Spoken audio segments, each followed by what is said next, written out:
ഉണ്ണീശോ ചിന്തകൾ. ക്രിസ്മസിൻ്റെ തലേ രാത്രി പൂർണ്ണ ഗർഭിണിയായ പരിശുദ്ധ മറിയത്തിനെയും കൂട്ടിക്കൊണ്ട് വിശ്വസിപ്പിതാവ് വലിയ നിസ്സഹായതയുടെ വേദന ഉള്ളിലൊതുക്കി മനുഷ്യരുടെ നിന്ദാവാക്കുകളും അപമാനങ്ങളും അവഗണനയും കുറ്റപ്പെടുത്തലുകളും സഹിച്ചുകൊണ്ട് ഓരോ വീടിൻ്റെ മുന്നിലും ദൈവപുത്രൻ്റെ ജനനത്തിന് വേണ്ട ഒരു സ്ഥലം ലഭിക്കുവാനായി ഒരു യാചകനെ പോലെ കടന്നു പോകേണ്ടി വരുന്നു. എന്നാൽ മനുഷ്യരുടെ യാതൊരു സഹായവും ആ പുണ്യാത്മാവിന് ലഭിക്കുന്നില്ല.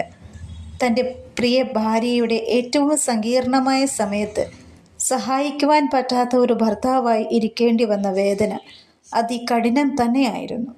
ഇതുപോലുള്ള സങ്കടങ്ങൾ നമുക്ക് നേരിടാതിരിക്കുവാൻ ദൈവം ആ സമയം എന്ന വലിയ കൃപകൾ മാനവകുലത്തിന് നൽകിയിട്ടുണ്ട്. നമ്മൾക്ക് ലഭിച്ചിട്ടുള്ള ഈ അനുഗ്രഹത്തിൻ്റെ മുന്നിൽ പിതാവായ ദൈവം തിരുക്കുടുംബത്തിൽ കൂടി നൽകിയിട്ടുള്ള ഈ അനുഗ്രഹങ്ങളെ നാം ഓർക്കാറുണ്ടോ?